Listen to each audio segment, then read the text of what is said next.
Hello, I'm Kevin Quigley. I've been doing a music radio show for a few years now, and recently I decided to do a political show.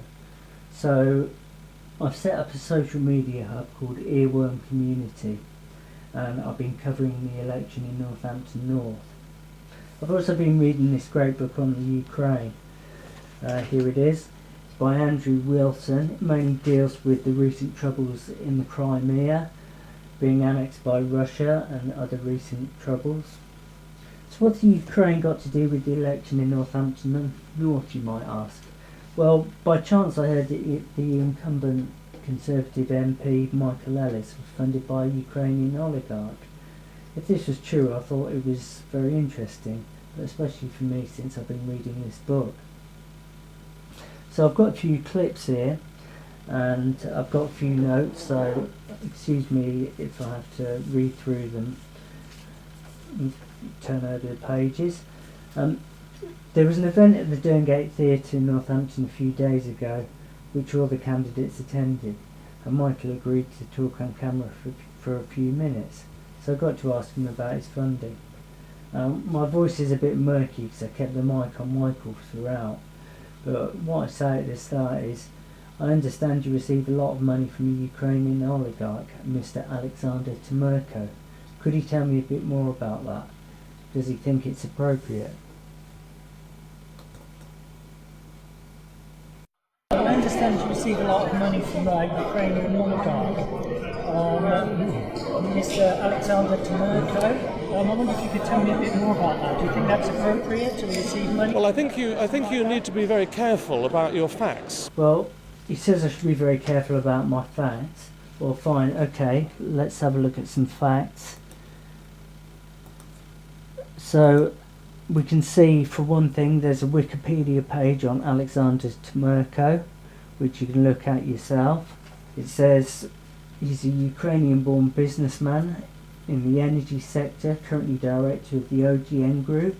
In 2011, Temerko received British citizenship. He is a member of and major donor to the Conservative Party. According to an article by Francis Carr-Begbie, he's donated nearly $500,000 to the party. His offshore wind energy company benefited from at least $4.5 million through the Department of Business's Regional Growth Fund. So what's his background? He was a vice president of the Russian Yukos oil and gas company. Now, you can read a lot about Yukos on Wikipedia. It's not worth going into now, but it's quite an interesting story. Temerko was charged by the Russian authorities with fraud committed in 2002 and with perverting the course of justice. Now, the charges by the Russian authority don't have much weight in themselves because there's serious doubt about how legitimate they are. In any case, he's since been granted British citizenship, putting himself beyond their reach. Let's have a look at a bit more of the footage. That suggestion actually is wholly incorrect. It would be an offence to receive money from foreign citizens. So I receive donations from permissible sources and only from British citizens or companies registered at Companies House. So your information is incorrect, and I think you need to be very careful about those sorts of questions. So twice Mr. Ellis says I should be very careful, which seemed a little bit intimidating to me, especially as he uses the phrase twice. I'm also struck by how evasive he seems to be. On the next bit of footage, he's talking over me a bit, but I said, I know he's a British citizen now. Then I say he was Ukrainian. So now, but no, you've described him as Ukrainian, and I think it's that sort of misinformation which is, well, I think that's quite a racist thing to say, if I may say so. Did he really just call me a racist? Let's just have another look at this. Well, I think that's quite a racist thing to say, if I may say so. He did call me a racist. Only said that he was Ukrainian. If someone was born in Ukraine and spent most of their adult life as a Ukrainian, is it really racism to talk about him as a Ukrainian? And I did say he was a Ukrainian. Why is he calling me a racist? I think the next thing I say, it's a bit difficult to make out, but I say something like, how is that racist? And if you look carefully, you can just about see the expression of outrage on my face. Because you're saying that somebody is the nationality that they used to be. If you described somebody else like that and saying, well, they're not really British at all because of where they were born or brought up, I think in some circumstances that would be quite improper. Ben seems to be backpedaled somewhat, perhaps already regretting the accusation of racism, I don't know. He is a British citizen like I am, otherwise it would be impermissible to take money. And he also pays his taxes, and he employs thousands of British citizens in the north of England. So I ask, how much did he contribute to your campaign? Instead of being upfront, it gives me a very evasive answer. Well, all of the donations that I receive are permissible, and they are disclosed on the record by the parliamentary and independent authorities, available for everyone to see on the internet. So he says they're available for everyone to see on the internet. So we know that he's donated hundreds of thousands of pounds to the Conservative Party, and that includes individual donations to Mr. Ellis himself. So let's look at a bit more.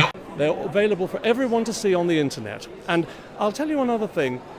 The trade unions, which sponsor the Labour Party to the tune of about 80% of all of the money that they receive, do so very often without the knowledge of every member of that union and without the individual consent of every member of that union. Then he points his finger at me and starts lecturing me about how the Labour Party are funded by the trade unions, evading the question again. And when I say we're not talking about the trade unions now, he seems to get very flustered. Let's have a look. So I think we have to bear in mind that those unions also require a say on the candidates, and they require a say on the policies. That doesn't happen in the Conservative Party. We've got one more bit of footage. He says that he's answered my questions and asked me did I have anything else, which is probably a mistake because he let me back in briefly. So thank you very much indeed. I've answered your questions. You said that was the last question. So did you have anything else? Well, I just wanted to ask you a bit more about this man. Because I've told you all of my campaign donations are declared, they are permissible, they are lawful, and they're available for anyone to see on the internet. Okay? So thank you very much indeed.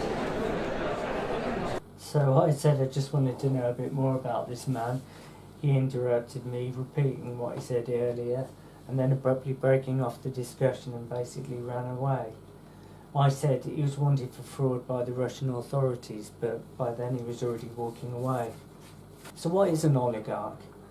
The oligarchs, in this sense of the word, describe the huge, quickly acquired wealth of businessmen of the former Soviet republics, mostly Russia and Ukraine, during privatisation in Russia after the dissolution of the Soviet Union in the 1990s. The term oligarch is used whether or not they have any real political power, as the more general meaning of the term oligarch suggests. Though a lot of them have had and still do have a great deal of political power. Are the Conservative Party in the hands of a globalist elite with no ties or concerns for the people of the UK? I think voters in Northampton should ask Mr. Ellis about this if they get the chance. He just refers them to the internet. Well, that's quite a big thing. How much did he donate to Mr. Ellis's campaign? Why can't he just be clear and transparent about this whole issue, instead of being evasive and accusing me of racism?